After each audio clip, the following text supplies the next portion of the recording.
The stagecoach hit a rut so hard that Violet Lawson's head cracked against the wooden frame, and she decided right then that if the Arizona Territory killed her before she could even climb down from the vehicle, it would still be a kinder ending than the one she had left behind in St. Louis. She pressed 2 fingers to the tender spot above her ear and looked out through the dust-fogged window at a land that seemed to belong to another world entirely. Red rock formations rose from the earth like ancient cathedrals with no roofs, their surfaces carved by wind and time into shapes that looked almost intentional. The sky above them was the kind of blue that painters attempted and always failed at, a blue so saturated and absolute that it felt like a judgment.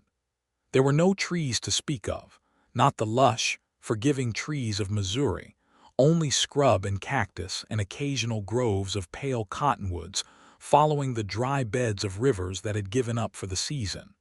Violet was 24 years old. She had arrived at that age carrying considerably more loss than most women twice her years, and she wore it quietly, the way a person wears a coat that has become too familiar to notice. Her mother had died of fever 2 winters prior.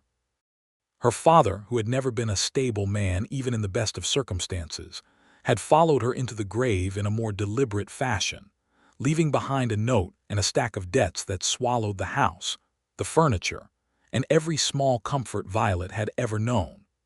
The man she had believed she might marry, a certain Mr. Gerald Holt who had seemed decent enough at church socials, had quietly removed himself from the situation the moment the debts became public knowledge. He had not even had the courage to say it to her face. He had simply stopped calling. So when her father's distant cousin had written from Tucson offering her a position as a schoolteacher in a small settlement called Red Rock Crossing, 40 miles southeast of Tucson proper, Violet had accepted within the same hour she received the letter. She had packed everything she owned into a single trunk and a carpet bag, had sold the last of her mother's silver brooch for stage fare, and had set her face toward a territory that most sensible people were still actively avoiding. The settlement of Red Rock Crossing was not much to look at when the stage finally rolled to a stop before its single main street. There was a general store, a livery, a building that served as both saloon and hotel depending on what time of day you arrived, a small whitewashed church, and perhaps 24 structures in various states of completion scattered behind these in no particular order. The population, she would later learn, was somewhere around 200 people, though it fluctuated considerably depending on the season and how the copper mines to the north were producing. The driver hauled her trunk down from the roof with considerably less ceremony than she had hoped, dropped it in the red dirt, and climbed back up to the box before she could ask him even a single question about where she ought to go. The stage rolled on. Violet stood alone in the middle of Red Rock Crossing's main street with her trunk and her carpet bag, and the particular feeling of having arrived somewhere that had not been expecting her and was not entirely sure it wanted her. "You must be Miss Lawson." The voice came from behind her. She turned and found a woman of perhaps 50, broad-shouldered and sun-browned, with silver-streaked hair pulled into a no-nonsense braid and eyes the color of creek water over dark stones. She was wearing a practical canvas apron over a gray dress, and she looked like a woman who had spent her entire life solving problems before they fully formed. "I am," Violet said. "And you are?" "Ruth Calloway. My husband Lloyd is the one who wrote to your cousin. He's the schoolhouse trustee, among other things. Come on, then. You'll stay with us until the teachers' quarters are sorted. The previous teacher, Mr. Briggs, took the furniture with him when he left, which was an unkind thing to do, but there it is." Violet picked up her carpet bag. "Why did Mr. Briggs leave?" Ruth Calloway's expression shifted in a way that communicated volumes without committing to any of them. "He found the territory disagreeable," she said simply, and led Violet up the street. The Calloway home was comfortable in the way that frontier homes became comfortable over time, through accumulated effort rather than original intention. The rugs were hand-braided and worn smooth. The curtains were flour sacks dyed a cheerful yellow, and the kitchen smelled of coffee and dried herbs. Violet was given a narrow room with a window that faced east, which Ruth said was the better direction because you got the morning light before the heat came. Violet thanked her and once the door was closed, sat on the edge of the rope-strung bed and allowed herself exactly 5 minutes of private despair before she unpacked her trunk and determined to find the schoolhouse first thing in the morning. She found it. She also found that it had been used, in Mr. Briggs's absence, as storage for feed sacks, and that the single blackboard was cracked down the middle, and that 3 of the 12 benches were missing legs. She stood in the center of the room breathing in the smell of grain dust and something that might have been old tobacco and thought, quite deliberately, that she had survived worse beginnings than this. She was still thinking this when the door opened behind her. Gideon Abbott was 30 years old and looked like a man who had been assembled specifically to be difficult to ignore. He was tall without making an obvious show of it, with the kind of build that came from actual labor rather than performance, wide through the shoulders and lean everywhere else. He had dark hair that had grown somewhat past fashionable and jaw that had not seen a razor in perhaps 3 days. His eyes were a particular shade of brown that Violet would think about later and decide was the color of good river clay, deep and warm and faintly reddish in certain light. He was wearing a working man's clothes, a collarless shirt faded to the color of a winter sky, canvas trousers, boots that had covered some considerable distance, and a hat that he removed the moment he stepped inside the schoolhouse, which she noticed. He looked at the feed sacks. He looked at the cracked blackboard. He looked at the benches. Then he looked at her. "You must be the new schoolteacher," he said. "I've been hearing that quite a lot today," Violet said. "You must all have been starved for company." Something moved across his face that was not quite a smile but was adjacent to one. "We have been," he said honestly. "This is a small place.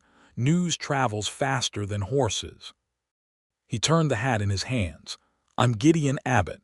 I have a cattle operation about 3 miles east of town. I also have 3 children who need schooling badly enough that Lloyd Calloway put me on the supply committee for this building." Violet looked at the feed sacks again. "The supply committee seems to have taken a different approach to the building's purpose than I would have preferred." "The feed sacks were mine," he admitted. "I had a storage problem and this was empty and I apologize. I'll have them out by tomorrow morning." She studied him for a moment, this straightforward man with his honest apology and his hat in his hands. "How old are your children?" she asked. 8, 11, and 13, he said. 2 boys and a girl. The girl, Clara, is the 13-year-old, and she is going to run this territory one day if someone teaches her to read maps properly. The boys, James and Samuel, are respectively the 8-year-old and the 11-year-old, and they are going to need considerably more work in arithmetic. Their mother. Violet asked, because it seemed relevant, and because the way he spoke about them had a particular quality to it, a certain fullness in his voice when naming them that also carried something careful around the edges. Gideon Abbott looked at a point just past her left shoulder. "She died 3 years ago," he said. "Childbed fever with what would have been our 4th. We lost the baby too." The silence that followed was the kind that Violet understood better than conversation. "I'm sorry," she said, and meant it entirely, because she had been in that particular landscape of loss herself and knew how much the simple words could matter when they were genuine. He nodded.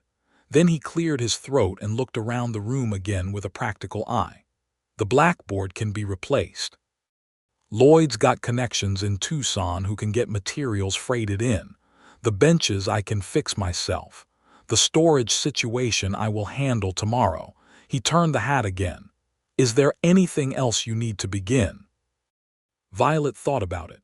"Chalk," she said, "books if anyone has them, and some kind of map, even a rough one for the geography lessons. I have a survey map from when I was staking out my grazing land. It's not a schoolroom map, but it's accurate." "That would be fine," she said. He nodded again, put his hat back on, and turned to go. At the door he paused. "Miss Lawson," he said, not turning all the way around, just tilting his head slightly to indicate he was still speaking to her. "Welcome to Redrock Crossing. I know it doesn't look like much." "It looks like enough," she said, and was surprised to find she partially meant it. He left. She stood in the dusty schoolroom for another full minute after the sound of his boots had faded from the step outside, looking at the cracked blackboard and the lame benches and the light coming through the single window, which was actually quite good light, southwestern and clear, and completely without mercy or pretense. She thought, with only mild alarm, that the man had extremely kind eyes. Then she went back to Ruth Calloway's house and helped with supper and thought about arithmetic lesson plans instead, which was considerably safer. The feed sacks were gone the next morning before she arrived. The benches were repaired and standing straight by the end of the week.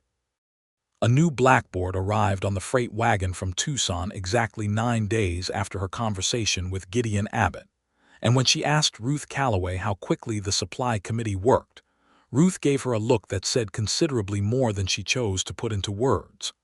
The school opened on a Thursday morning in October of 1882, with 14 children of varying ages, and a collective eagerness that Violet found both touching and slightly overwhelming. Clara Abbott arrived first, exactly on time, with a pencil already in her hand, and an expression of serious purpose that made Violet feel immediately that here was a student who would teach the teacher as much as she was taught. James arrived 3 minutes later, slightly out of breath, with a smear of something red on his collar that Violet chose not to investigate. Samuel arrived last, pushed gently through the door by a large brown hand, and when Violet looked up to see who had delivered him, Gideon Abbott was standing in the doorway of her schoolroom with his hat already off and an expression of parental exasperation mixed with genuine affection that she found unexpectedly charming. "He didn't want to come," Gideon said. "I can see that," Violet said. Samuel Abbott was 8 years old and had his father's coloring and what appeared to be his own set of firmly held opinions about the value of education. He sat down at the end of the nearest bench and looked at the new blackboard with an expression of profound skepticism. "Good morning, Samuel," Violet said. "Morning," he said. "Do you know your letters?" A pause. "Some of them." "Then we'll find the others," she said, and turned to the rest of the class and felt for the first time in longer than she could easily calculate that she was standing in the right place doing the right thing. Gideon did not leave immediately. She noticed, at the edge of her vision, that he stood in the doorway for another moment watching his youngest son find a place on the bench, watching his daughter open her pencil case with practiced efficiency, watching James pull at a loose thread on his sleeve, and then stop when he caught his sister's eye. There was something in his face during that moment that was entirely unguarded, a pure and undefended tenderness that Violet was quite certain he did not know was visible. Then he put his hat on and walked away across the red dirt street, and she returned her full attention to the 14 children who needed her, and that was the end of it for that morning. The weeks unfolded. Violet found a rhythm. She taught mornings through early afternoon, spent an hour or two each day improving the schoolroom's condition, took her meals with the Calloways, and in the evenings read or mended or wrote letters back to her father's cousin in Tucson, who was the only real connection she had maintained from her former life. Ruth Calloway was becoming something that felt, tentatively, like a friend. The other women of Redrock Crossing were curious about her, some warmly, some with the particular wariness that small communities extend to newcomers who have not yet proved themselves. The children she loved almost immediately, which surprised her somewhat given that she had not, before this, spent much time considering whether she was a person who loved children. Clara Abbott was extraordinary, quick and determined, and possessed of a clarity of thought that Violet found bracing. She was also, at 13, navigating the specific difficulty of being a girl in a place and time that was still working out how much room to make for intelligent women, and Violet was careful and deliberate about that, giving her problems that stretched her, books that showed her women who had done things in the world. James Abbott was 11 and good-natured and easily distracted and genuinely funny when he chose to be, which was more often than was strictly useful during arithmetic lessons. Samuel Abbott was 8 and skeptical of everything until he was absolutely certain of it, at which point he became completely committed, and Violet found this quality admirable in a child even when it made early lessons challenging. She saw Gideon Abbott perhaps twice a week. He would come to collect his children in the afternoon, or she would encounter him at the general store, or once he came to deliver a load of firewood to the schoolhouse because the temperature had dropped sharply overnight, and he had noticed, apparently, that the building had no wood stacked beside it. He brought 2 men with him to unload the wagon, and he himself carried more than either of them, which she also noticed, and then told herself firmly to stop noticing things about the man. He was always courteous. He always asked how the children were progressing. He always listened to her answers with the kind of genuine attention that she was discovering was somewhat rare in any person, the ability to actually receive what was being said rather than simply waiting for a pause in which to speak. He had opinions about the territory, about the cattle business, about the political situation with the Apache bands in the region, and the injustice of what the federal government was doing to them, which she found both surprising and admirable. He did not state his views on that subject as though they were unusual or brave. He stated them as straightforwardly as he stated everything else, as though having a conscience about the situation were simply the obvious thing. She began to look forward to seeing him. She told herself this was natural since he was the father of 3 of her students, and therefore someone with whom a professional relationship was both appropriate and expected. She told herself this with varying degrees of conviction over the course of November and into December. The thing that broke the professional distance, as distances often break, was an accident. It was a Saturday in mid-December, cold by Arizona standards, though Violet's St. Louis bones found it merely crisp. She had ridden out to the Callaway homestead's back pasture to return a borrowed horse, a task that had led her somewhat farther than intended when she had taken a wrong turn and then another, and by the time she recognized the error, she was on a trail she did not know, in a landscape that looked very similar in every direction, with the sun starting to consider the western horizon. The horse, whose name was Biscuit and who had strong feelings about his own supper time, was becoming increasingly opinionated about the direction of travel. Violet held him steady and stood in the stirrups trying to identify any landmark she recognized when she heard hoofbeats on the trail ahead, and Gideon Abbott came around a curve in the path leading a packhorse and looking, when he saw her, briefly startled, and then something she could not immediately name. "Miss Lawson," he said. "Mr. Abbott," she said, with considerable relief that she was working to keep out of her voice. "I have made a navigational error." He looked at the position of the sun, at the landscape around them, at the horse beneath her.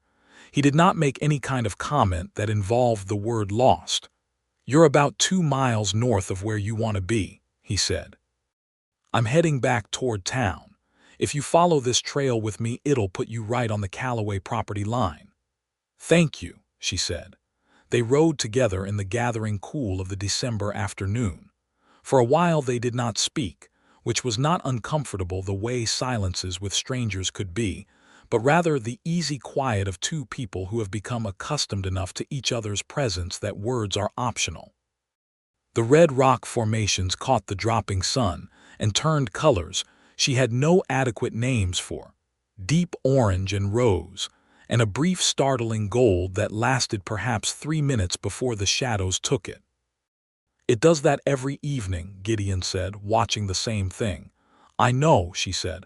"I've seen it from Ruth's window. It's different from out here." "Everything is different from out here," he said, and the simplicity of it made her look at him.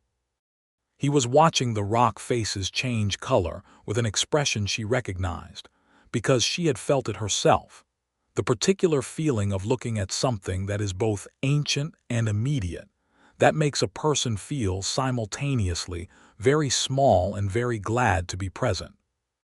It was not a complicated expression, but it was a revealing one, and she thought, watching him, that she was looking at a man who was genuinely alive to the world he lived in, who had not hardened past the capacity for ordinary wonder, and that this was no small thing. "Why did you come here?" she asked. "Originally, to this territory." He considered this honestly. "I came from Tennessee," he said. "After the war there was nothing to hold me. My family's land was gone, my brothers were gone.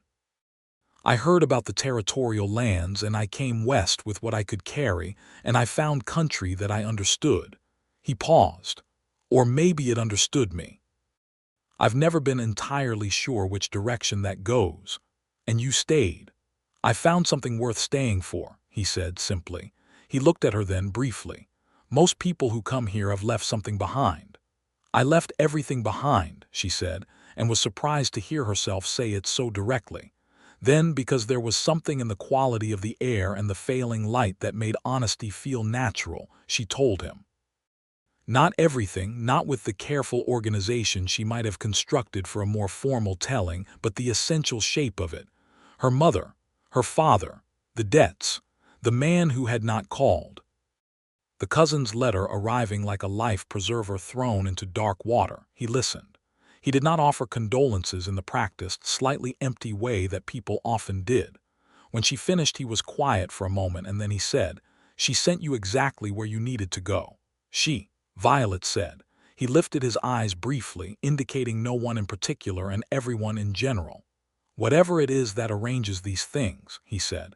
"You needed a place that needed you. This is that place." A pause. "These children needed you specifically, I think, Clara in particular." Violet thought about Clara, who had that week written an essay about mineral formations in the territory that was better than anything Violet had read from students twice her age. "She's remarkable," she said. "She is," he said, and the warmth in his voice was absolute. "She's the most like her mother." He said it without flinching, which told her something about where he was in his grief.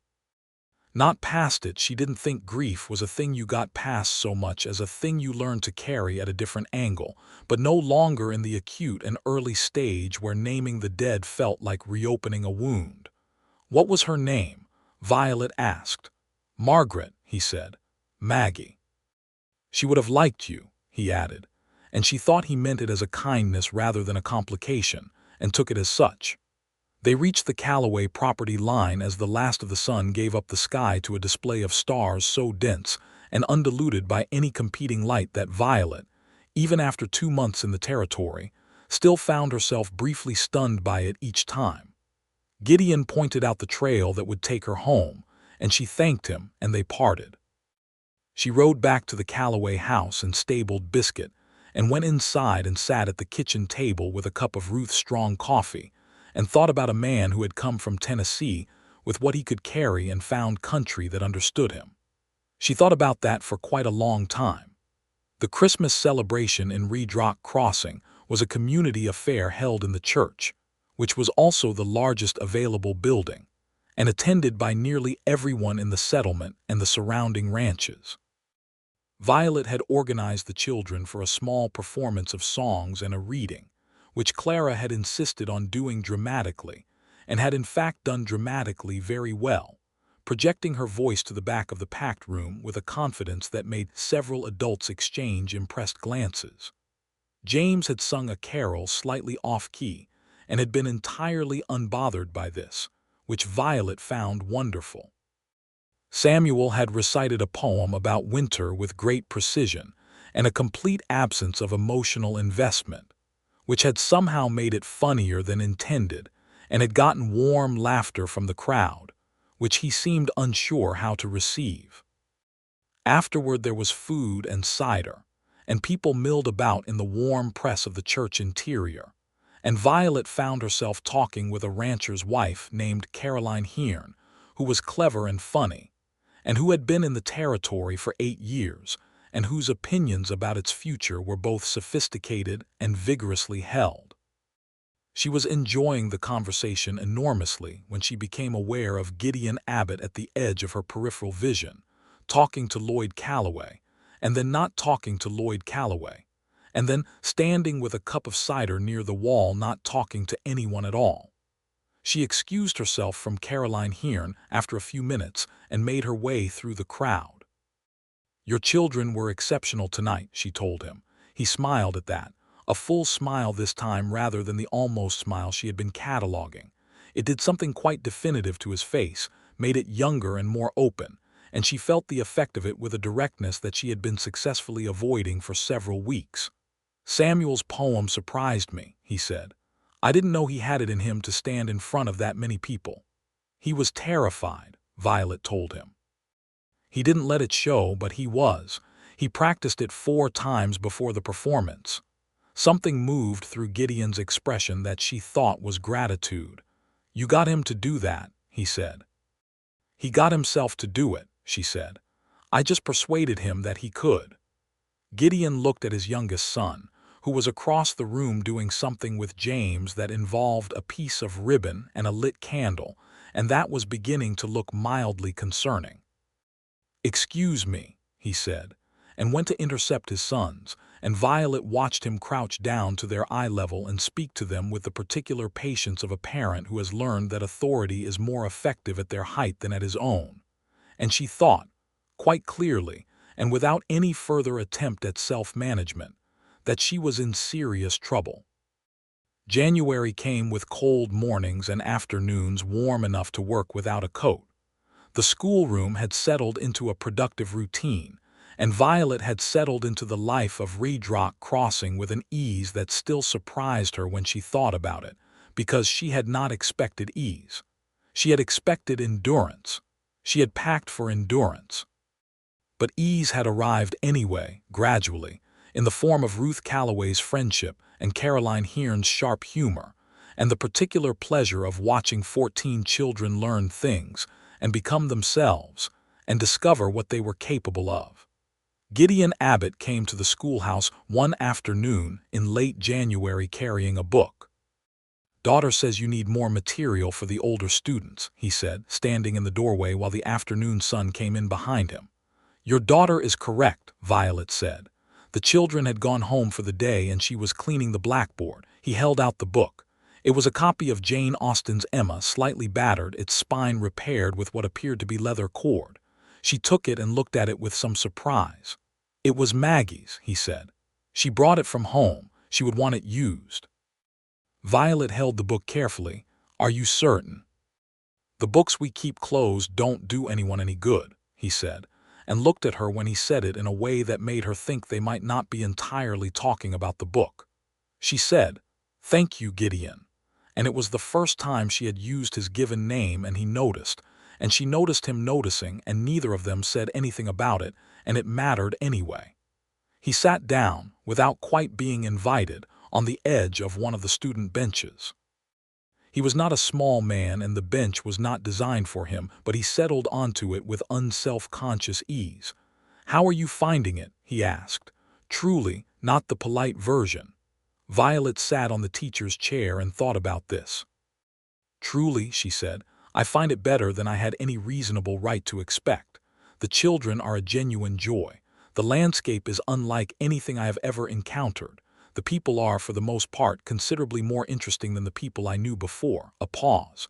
"I miss the rain sometimes. Missouri has good rain. We have rain in July and August," he said. "Monsoon season. It comes down like a judgment from God and the desert blooms the next day."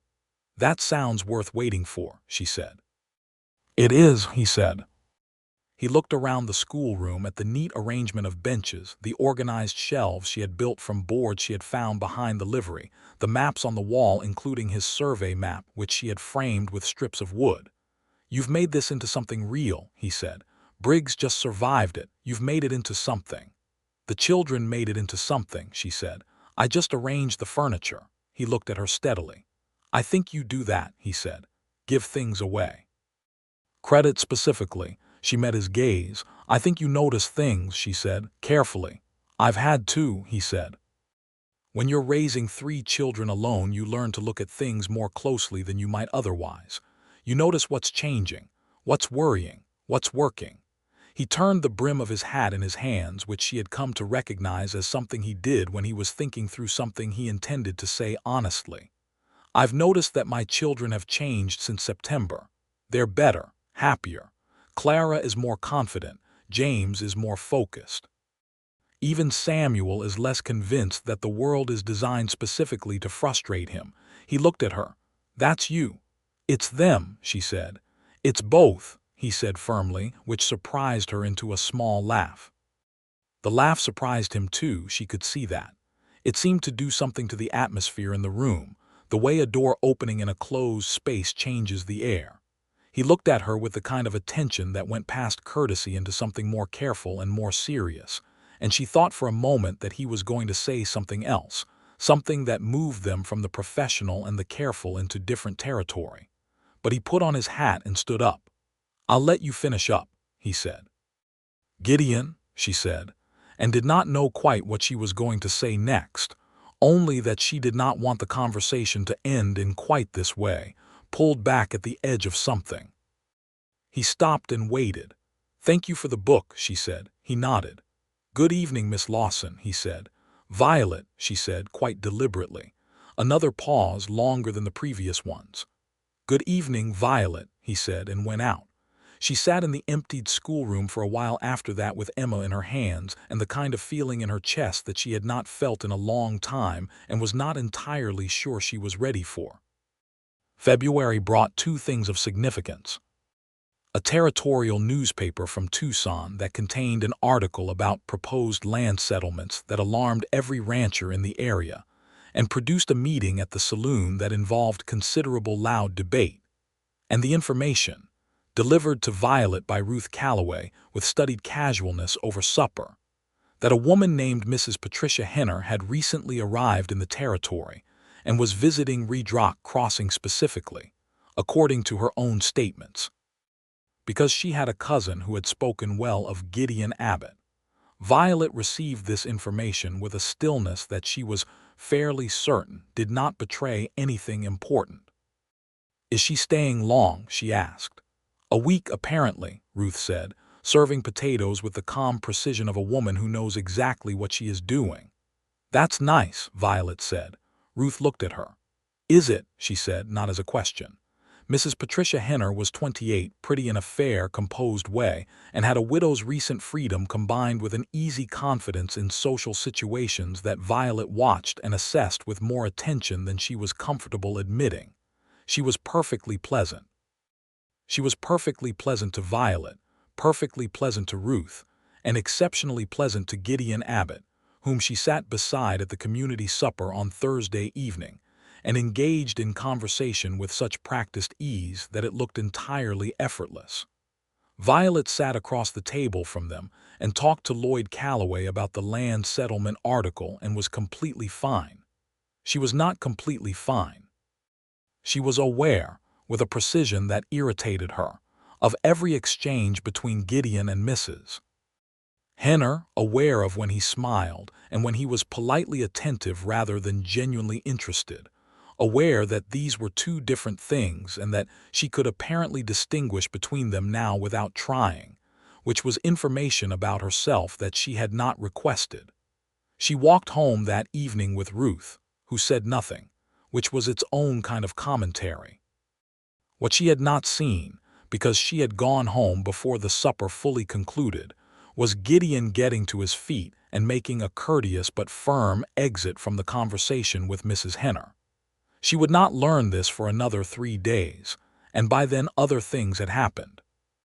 The other things that happened were straightforward and significant. On Friday morning, Samuel Abbott came to school with a fever that she did not recognize immediately as serious, because February was a cold month and children often came to school with sniffles. By mid-morning she knew it was more than sniffles. He was glassy-eyed and flushed and beginning to shiver, and she sent Clara at a run to the Abbott ranch with a note, and then sat with Samuel on her lap in the teacher's chair with his thin body tucked against her, and read to him from a natural history book, because it was what he asked for. He wanted the part about fossils. Gideon arrived in 40 minutes, which meant he had ridden hard. He came through the schoolhouse door, and the look on his face when he saw his son, that particular parental combination of fear and control and fierce love, was not something Violet was going to forget. He crouched in front of the chair and put his hand on Samuel's forehead and looked at his face with an intensity that was entirely quiet. "Hey, Sam," he said. "Papa," Samuel said. "I've got you," Gideon said. He gathered his son from Violet's arms without any hesitation, as though the transition were entirely natural, and Samuel pressed his face against his father's neck with an ease that said everything about what this man was to his children when it counted. Gideon looked up at Violet over Samuel's head. "Thank you for staying with him," he said. She nodded. She would not, she decided, say that it had not been a hardship, because they both understood that without stating it, and stating it would make it larger than the moment required. Samuel's fever broke by Sunday, which the doctor who had ridden from Tucson pronounced unremarkable, and not in any way the kind of fever Violet had feared. But the episode had done something to the space between her and Gideon. It had made visible something that had been building quietly for months, the way a fault line that has been active underground becomes undeniable when the surface finally shifts. He had looked at her over his sick child's head with an expression that was not just gratitude. She had looked back without hiding the full weight of her concern. These things seen could not be unseen. He came to the schoolhouse the following Tuesday when the children were at their noon recess, playing in the flat area behind the building. She was at her desk eating an apple and looking at a grammar lesson when she heard his boots on the step and looked up. He stood in the doorway. He was not carrying anything. He had his hat in his hands. "I wanted to ask you something," he said. "All right," she said. He came inside. He did not sit down. He stood in front of her desk with the hat turning slowly in his hands and looked at her with the full directness that was characteristic of him, that did not look away or soften itself. "I want to take you to dinner," he said. "Not at the communal table, somewhere that is specifically the two of us, if you want that." She looked at him. She thought about the December trail ride and the Christmas church and the book and Samuel's fever, and the way his face looked when he thought no one was watching his children learn something new. She thought about Gerald Holt, who had removed himself from her life the moment she became inconvenient. She thought about Gideon Abbott, who had driven 3 miles in February cold to hold his sick son, who had brought firewood without being asked, who kept his dead wife's copy of Emma and thought books should be read rather than preserved, who talked about the Apache situation with the plain conscience of a man who had looked at an injustice and called it by its name. "Yes," she said. "I want that." The expression that crossed his face was not triumphant or even relieved. It was something quieter and more serious than either of those, something that looked, she thought, like arrival, like reaching a place after a long journey. They went to dinner at a small eating establishment that had opened in Reed Rock Crossing that winter, operated by a Mexican family named the Garcias, who made food that was so different from anything Violet had eaten before arriving in the territory that her first week she had found it overwhelming, and by her 3rd month she had become genuinely devoted to it. Elena Garcia, who ran the front of the restaurant, seated them at the corner table by the window with a smile that was perfectly professional, and also managed to communicate that she found this development entirely pleasing. They talked for 3 hours. Violet did not realize how long it had been until she noticed that the light through the window had changed completely, the blue-white afternoon having given way to the amber depth of early evening. They talked about Tennessee and Missouri. They talked about the war and what it had taken from people, the particular kind of before and after it had created in the country.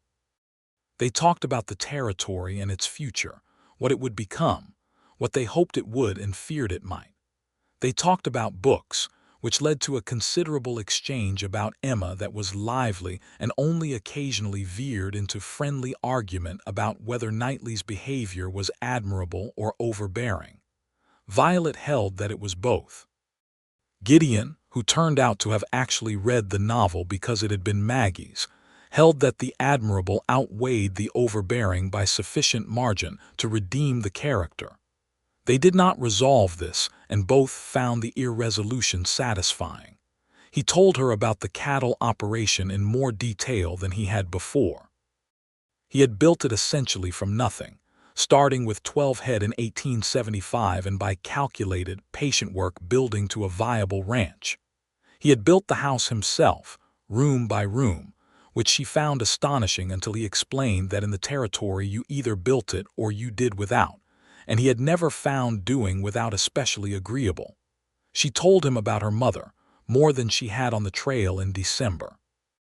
She told him about the woman her mother had been, sharp-witted and kind, and possessed of a tremendous love of music that she had never had the resources to fully pursue. She told him about teaching her mother to read maps in their parlor, spreading them across the floor and naming the rivers and the mountain ranges, because her mother had always wanted to know where things were in relation to each other. "That's why you wanted one for the schoolroom," he said. "Yes," she said, somewhat surprised. "I noticed," he said, "that the survey map was the first thing you put on the wall." She thought about that. "I suppose I've been teaching that lesson my whole life," she said. "What lesson?" "That knowing where you are in relation to everything else makes you less afraid," she said. He looked at her across the table in the warm light of Elena Garcia's small restaurant.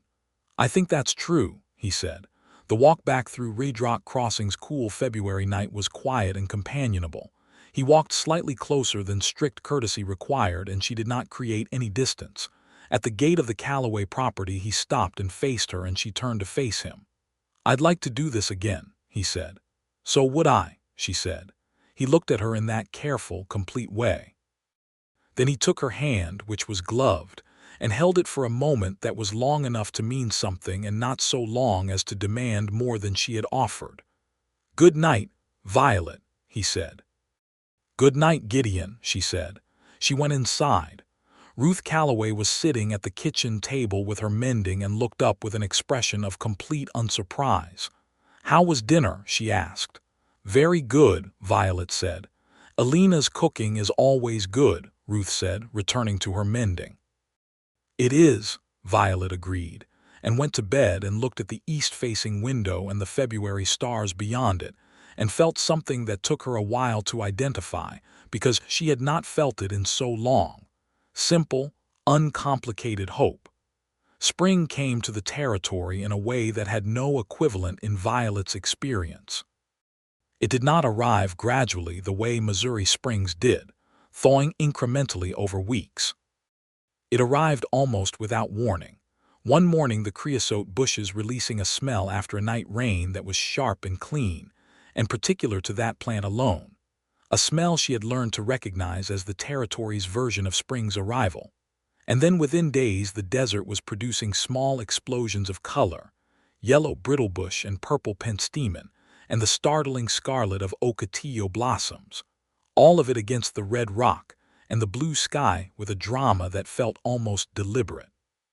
She and Gideon took walks in the evenings when the light was good, usually on the trail behind the settlement where the rocks made interesting formations, and the desert stretched out in the middle distance with that quality of looking both empty and overwhelmingly full that she had stopped trying to explain to people who had not seen it. He would tell her things about the land that he had learned in 7 years of working it, which plants indicated water, which formations suggested old mineral deposits, which trails the cattle preferred in wet years versus dry years. She would tell him things she had read about geology and botany, and the history of the peoples who had lived in this landscape for centuries before any of them had arrived. "The Tohono O'odham have names for all of these plants," she said one evening, gesturing at a stand of saguaro cactus that stood on the ridge above them like a group of people engaged in a slow, dignified conversation. "Real names that describe what they do, not just what they look like. There's a respect in that kind of naming." "Yes," he said. "There's a respect in the way they've survived here too. People talk about the territory like it's empty, like it's waiting for civilization to come fill it up. It isn't empty. It's full. We're the newcomers in a place that has a longer story than we've been any part of." She looked at him. This was what she found she returned to in the quiet of her east-facing room in the evenings. Not simply his good looks, though she had long since stopped pretending to herself that she was unaffected by them. It was this, the quality of his thinking, the way he looked at things with an honesty that included himself in its assessment. The absence of the particular self-congratulation that sometimes accompanied men who held progressive views, the way he simply held them as ordinary sense. In April, Clara Abbott turned 14 and asked Violet, in a private moment after the other children had gone home, whether she thought women would ever be permitted to vote. Violet sat on the edge of her desk and looked at this serious-faced girl who was going to run something, this territory or something beyond it, and said, "Yes, not quickly enough, and it will take work that people like you will have to do. But yes." Clara absorbed this. "Will you help me?" she asked. "Learn what I need to know to do that kind of work." "That is precisely what I'm already doing," Violet said. Clara nodded with the gravity of a person accepting a contract. Then she packed up her pencil case and went home, and Violet watched her go and felt something enormous and quiet, the specific satisfaction of understanding why you are somewhere. She told Gideon about the conversation that evening on their walk. He listened to all of it and then was quiet for a moment. "Her mother would be," he started and stopped. Violet waited. "I was going to say proud," he said, "but that's not quite right. More than proud, I don't have a word for it." "I know," Violet said. They walked for a while without speaking. The sky ahead of them was doing what it did in the hour before dark, cycling through colors that defied category. He reached across the distance between them and took her hand, and this time she was not wearing a glove because April in the territory was warm enough that gloves were unnecessary, and his hand was large and work-rough and entirely certain, and she curled her fingers through his and thought that this particular moment, this particular place, this particular hand, was where she wanted to be. He stopped walking. She stopped because he did and turned to face him, and found that he was looking at her with an expression that had shed every piece of its customary patience and composure, that was entirely unmanaged and entirely clear. "I love you," he said. Straightforward, as he always was when he meant something. No preamble, no maneuvering, no construction around the central thing, just the central thing. She thought later that she had known it was coming. She thought later that she had known it was true for both of them for some time before it was said. But hearing it in his voice, with the evening sky behind him and the desert opening out in every direction and the smell of creosote and warm stone in the air, it was still startling in the way that true things always are, the way they hit differently than expected even when expected. "I love you too," she said, the same directness. Because she was not Gerald Holt and neither was he, and this was not the kind of moment for anything other than the full and honest truth. He stepped toward her and took her face in both hands with a gentleness that was somehow also entirely sure of itself and kissed her. The first kiss was careful. Then she put her hands on the front of his shirt and the second was not. When they stopped, which took a while, she was laughing slightly, which surprised him and delighted him. She could see that in his face. "What?" He said, "I was thinking about how long I spent trying not to notice your eyes," she said. He looked momentarily baffled. "My eyes. They're very kind," she said. It was inconvenient. He laughed at that, a full, genuine laugh that she had not heard from him before, broader than his smile. And she put her hand against his chest where she could feel it, and thought that this laugh was one of the best things she had ever heard. They stood there in the failing light of the Arizona evening for a long time, talking about nothing important and everything important, and eventually walked back to town in the dark with his hand still holding hers. And it was the simplest and most complete she had felt in longer than she could accurately measure. The spring and summer of 1883 were, Violet would think later, among the most genuinely good months of her life, which struck her as remarkable given everything that had come before them. She was in love and being loved in return, which was an occupation that agreed with her considerably better than she had expected, because it did not require her to be diminished in order to be accepted. Gideon Abbott did not require her to be smaller than she was. He seemed, in fact, to find the full size of her quite specifically what he was interested in. The opinions and the directness and the laugh she had been occasionally told was too loud. He would ask her questions and then actually wait for her answers. He would disagree with her and engage with the disagreement as though it interested him, which it did, rather than as though her having a different view was a problem to be resolved in his favor. She spent more time at the Abbott Ranch. The children accepted this with varying degrees of subtlety. Clara was quietly satisfied, in the manner of a person who has correctly predicted an outcome and is too dignified to say so. James, who was entirely without subtlety, told her he was very glad she came to supper a lot because she made his father laugh, and his father was considerably better when he laughed. Samuel, who was processing the change with the characteristic caution he applied to all new information, asked her one afternoon, while she was helping him with his reading at the kitchen table, whether she was going to live there. She told him that was something she and his father were still talking about. He considered this. Then he said, "I think you should. You're good at it here." She looked at this 8-year-old boy who applied his full intellectual honesty to every question and said, "Thank you, Samuel. That matters to me very much."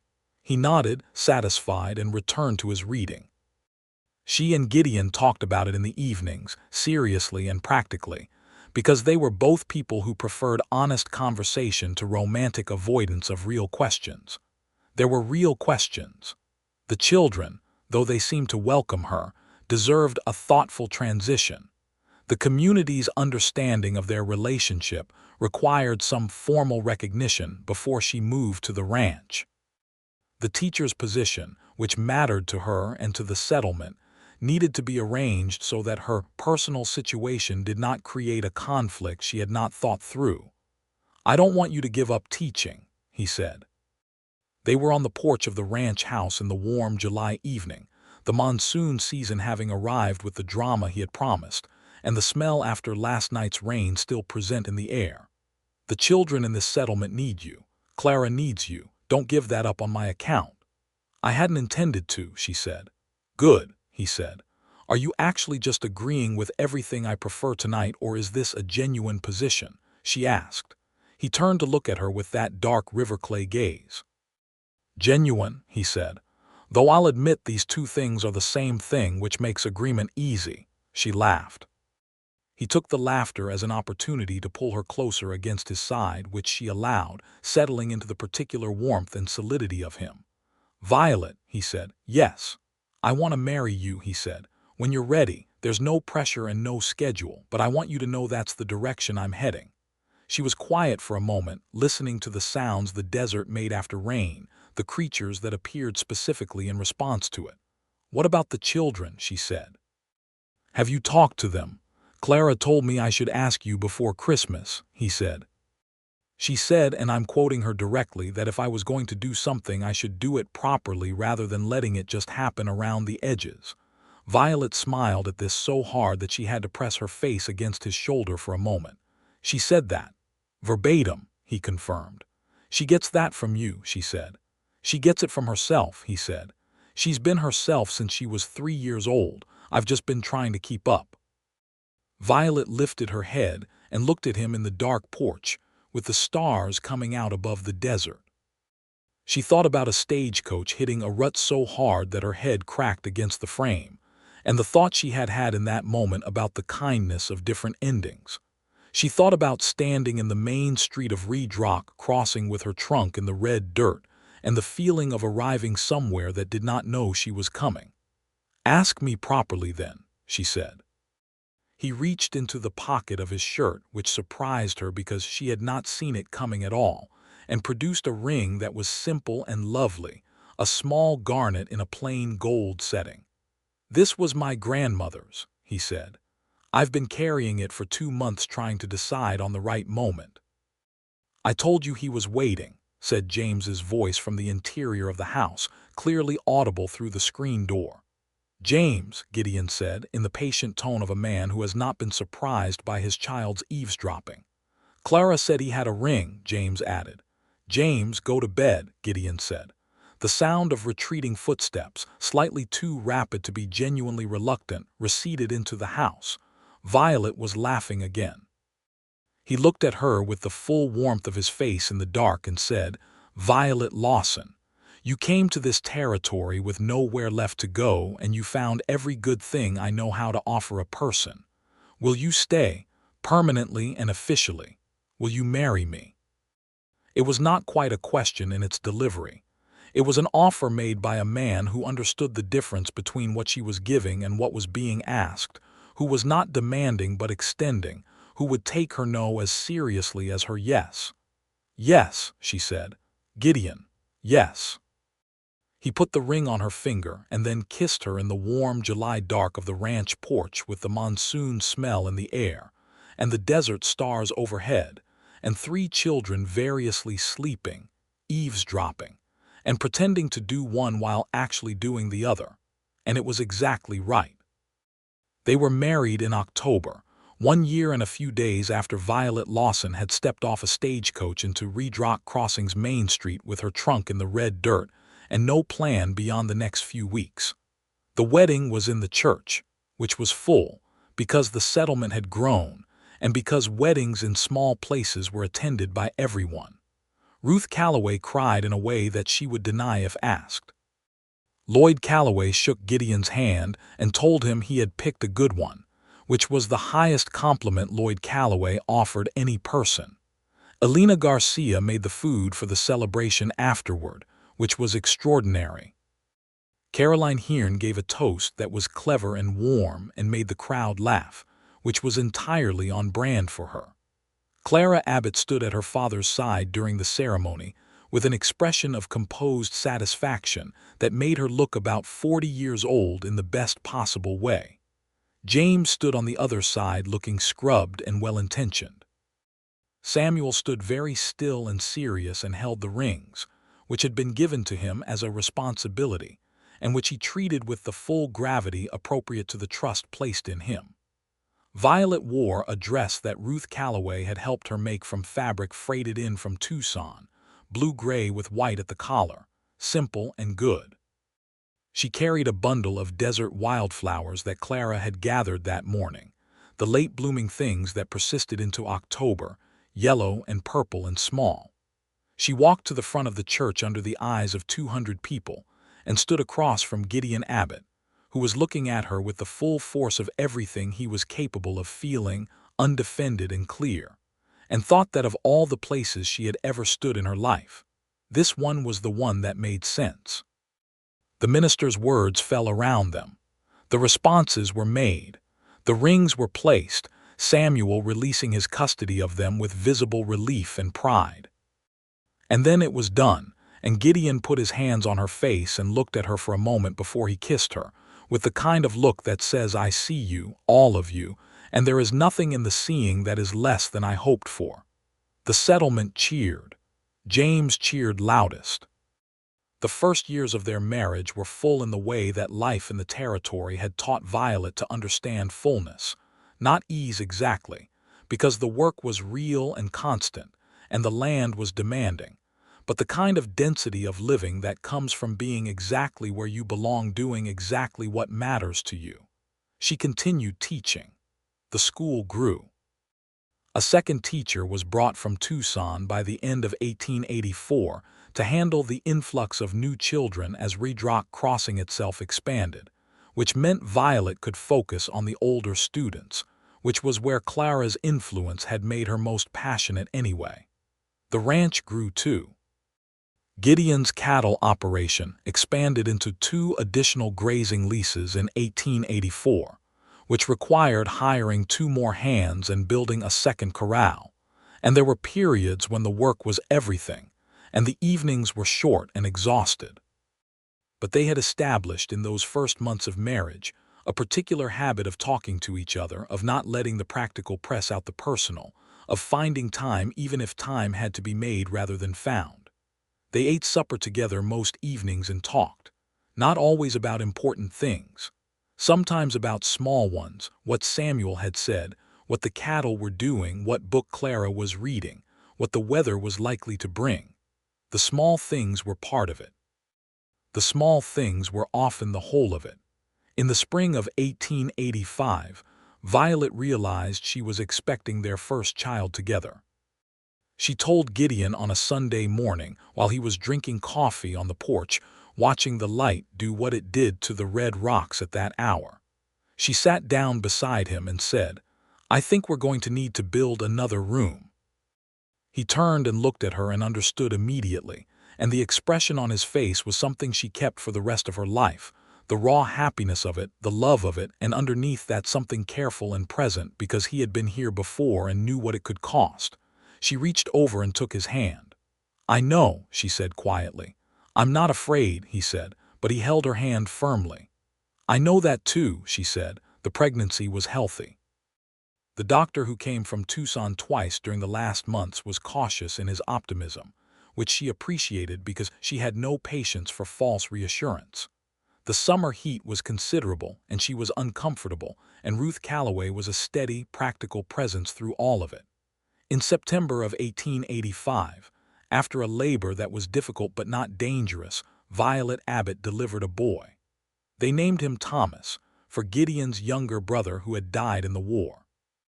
He arrived in the world with strong opinions about it immediately evident, a set of lungs that impressed everyone in the building, and his father's coloring.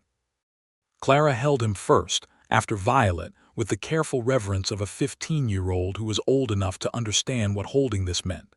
James held him next and declared him acceptably formed.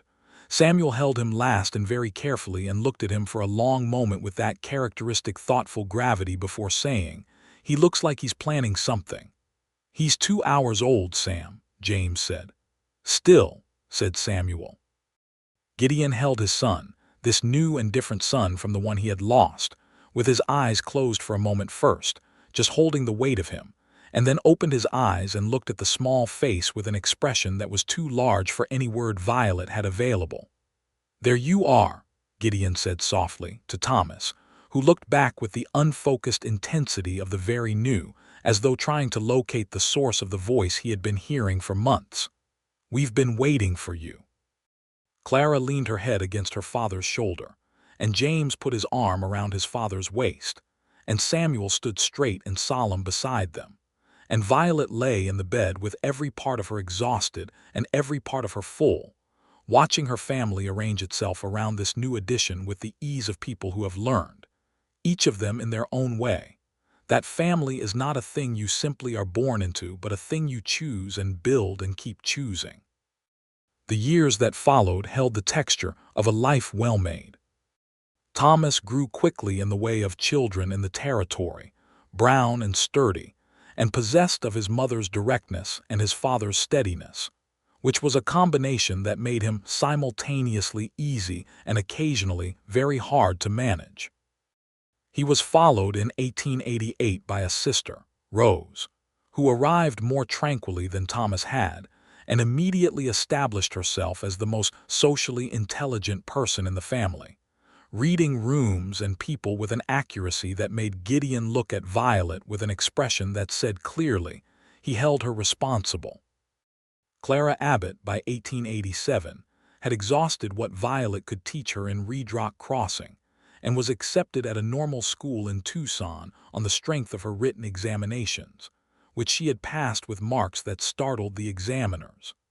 Violet took this both as the most professional triumph she had yet experienced, and as the particular bittersweet of watching someone you have helped launch go further than the launch can follow. Clara came home for holidays and wrote letters that were full of her characteristic precision and energy. She would become a teacher herself, eventually, and after that something larger, but that was still ahead. James at 18 was working alongside his father on the ranch, with a cheerfulness that made everyone around him work harder without quite knowing why. Samuel, at 17, was pursuing an interest in land surveying that had begun with the map on the schoolroom wall and had deepened into a genuine calling. He would apprentice with a territorial surveyor the following year and have a distinguished career. But in 1889, he was still in Redrock Crossing, measuring things and drawing maps of remarkable precision in his spare time. Violet stood in her schoolroom one afternoon in November of 1889, 7 years from the October she had arrived, and looked at the walls. The survey map that Gideon had given her that first autumn was still there, supplemented now by several others, by a proper territorial map that had been ordered from Tucson in 1885, by maps of the country and of the continent that she had obtained through persistent correspondence with a publishing house in Boston. The blackboard was on its third replacement. The benches were the originals, repaired multiple times by Gideon, and would outlast the building itself. The shelves were full. There were 22 children in the school today. There had been more when the second teacher was present. She thought about Samuel asking her if she was going to live there, telling her she was good at it here. She thought about Clara with her pencil already in her hand. She thought about James singing a carol off-key with complete equanimity. She thought about a stagecoach and a rut in the road, and the thought that this might still be a kinder ending than the one she had left behind. She had not, she thought, been wrong about that, but she had been wrong about the ending. There was no ending here in any sense she had meant when she thought it.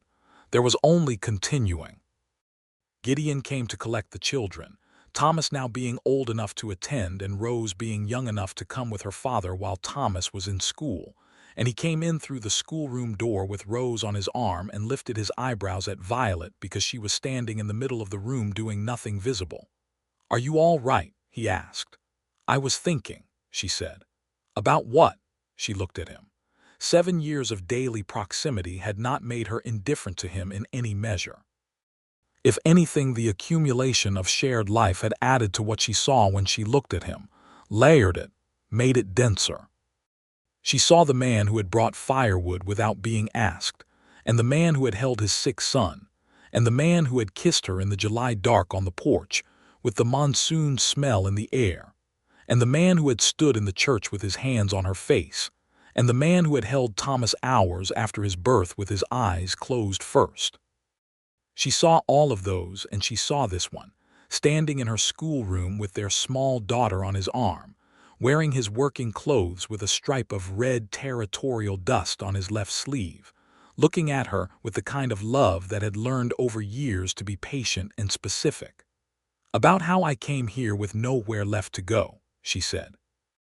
He crossed the room to her, Rose making small observations from his arm about the chalk drawings on the blackboard, and stopped in front of her. "And," he said. She smiled at him. "And you were right," she said. "Nowhere led me exactly where I needed to be." He reached out and pushed a piece of hair back from her face, which was a gesture he had made 10,000 times and which still made her feel the same thing. "I was right," he confirmed, without any smugness, just the simple satisfaction of someone who has seen a truth and had it proven.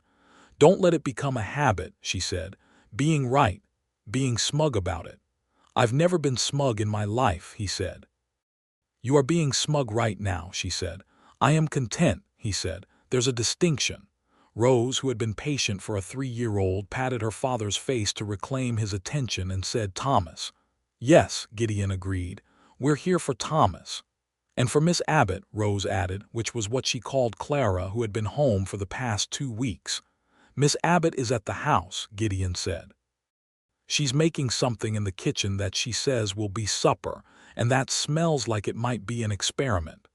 Violet began gathering her things. The other children were already gone. Thomas appeared at the back door of the schoolroom with his coat on and his reader under his arm, which was encouraging, and with a streak of something red on his face, which was less so. "Is that from today?" Violet asked. "No," Thomas said, which was not a satisfying answer. "Thomas," Gideon said. "James said if you're going to get into something you should be honest about it afterward," Thomas offered. "James is going to have to stop advising you," Violet said. "James is very helpful," Thomas said. Gideon looked at the ceiling briefly. This was a specific parental expression that Violet had observed in him, since Thomas had become old enough to repeat James's various philosophical positions about the conduct of life, and it never quite decided whether to be amused or exasperated. It usually settled somewhere between the two. They walked back to the ranch together, the four of them, in the warm November afternoon. The territory in November had a quality of gentleness after the summer heat, a softness in the air, and a slant of light that made everything look considered. The red rocks in the distance caught it and held it. The desert stretched out around the trail with its complex silence, full of life that expressed itself in ways you had to learn to see. Violet walked beside her husband with Rose now transferred to her arms, and Thomas running ahead on the trail doing something with a stick, and thought about the particular shape of this. She had built something here that she had not known she was building toward, not because it was planned, but because each choice had led to the next one, and the aggregate of those choices was this life, this family, this man walking beside her in the late afternoon of this particular day in this particular place. "Clara's supper is probably going to be terrible," Gideon said. "It might surprise you," Violet said. "It might," he agreed. "She surprised me every other time."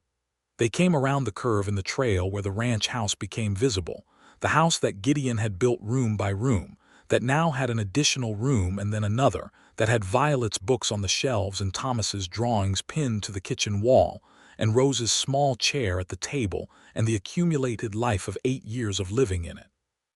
Light came from the kitchen window. The smell of wood smoke was in the air. Thomas turned around on the trail and looked back at them with his father's eyes in his mother's face and said, "Are you coming?" with the impatience of a 4-year-old who has spotted home. "We're coming," Gideon said. Thomas turned and ran the rest of the way. Violet looked at the house and then at the man beside her, and thought that this was what she had not been able to see in the moment of loss, when everything had been taken away and the world had seemed to narrow to the width of her grief. She had not been able to see that the narrowing was also a directing. That nowhere genuinely could lead somewhere, not because of any tidy universal justice, but because loss creates the willingness to go where you would not have gone before, to arrive somewhere new, to find in the arriving something that the former life, comfortable and certain, might not have made room for. She had come to the territory because she had nowhere left to go. He had said nowhere had led her to exactly the right place. They had both been right, only it had taken her longer to be certain of it, and now that she was certain she planned to remain so. Clara appeared in the doorway of the ranch house and called out, "Supper is ready and it is perfectly good, thank you very much," with the precise dignity of a 20-year-old woman who has been discussed. "She heard us," Gideon said. "She has been hearing everything since she was born," Violet said. "You told me so yourself." They went inside, into the warmth and the smell of whatever Clara had made, which was in fact quite good, and sat down at the table that had room for 6 now, and would need to have room for 7 before long, and ate supper together in the lamplight of the Arizona evening, with the dark desert quiet outside the windows and the stars coming out above the red rock country. Thomas told a story about something that had happened at school that was partly true. Rose fell asleep in her chair before the biscuits came around and had to be carried to bed, which Gideon did, settling her with the ease of long practice. James arrived late, apologetic and red-faced from a long day on the range, and sat down and ate 2 full plates without stopping. Samuel came from the Callaway place, where he had been measuring something with Lloyd's hired man, and contributed several observations about the drainage patterns of the draw north of the property that were highly specific, and that everyone received with the affectionate attention due to a person who is exactly what they are. Later, when the children were in bed and the kitchen was clean and the lamp was low, Violet and Gideon sat on the porch the way they always had, in the dark with the stars overhead and the desert quiet around them and the sound of nothing in particular that was actually full of very specific things if you knew how to hear them. He had his arm around her shoulders. She had her head against his neck. They had sat like this 1,000 times. "Tell me something," she said. "What kind of something?" "Anything," she said. He thought for a moment. Then he said, "When I came here from Tennessee, I was 23 and I had a horse and what I could carry, and I was not in any way certain that it was going to be all right. I got off the stage in Tucson and I looked at the country and I thought, this is a hard place." A pause. "And then I thought, good, hard places make real things. Easy places make comfortable things, but this makes real things." She listened to this. "And was it?" she asked. "Real." He tightened his arm around her. "Yes," he said. "Everything that matters." She reached up and put her hand over his where it rested on her shoulder, her fingers threading through his fingers. A gesture she had made 1,000 times also, that still meant exactly what it had meant the first time. Above them, the Arizona stars spread out in the absolute dark in their uncountable numbers, indifferent to the small and warm and specific life on the porch below them, and also somehow witness to it, as old and permanent things can sometimes be. The year would turn. The territory would continue to change around them, growing, becoming more, pressing toward the statehood it would eventually achieve. The children would grow, each into the shape of themselves. Clara would stand in front of her own classrooms and be transformative. Samuel's maps would help people find their way across country that would otherwise swallow them. James would make a ranch of his own and run it with the relentless good humor that was his specific gift to every room he entered. Thomas would grow into his father's steadiness and his mother's directness and be, in his own time, a formidable and decent man. Rose would surprise everyone, including herself. And Violet would stand in her schoolroom and teach, year after year, another 14 and then 22, and then more children who needed someone to tell them they were capable of more than they could see, and she would be exactly right.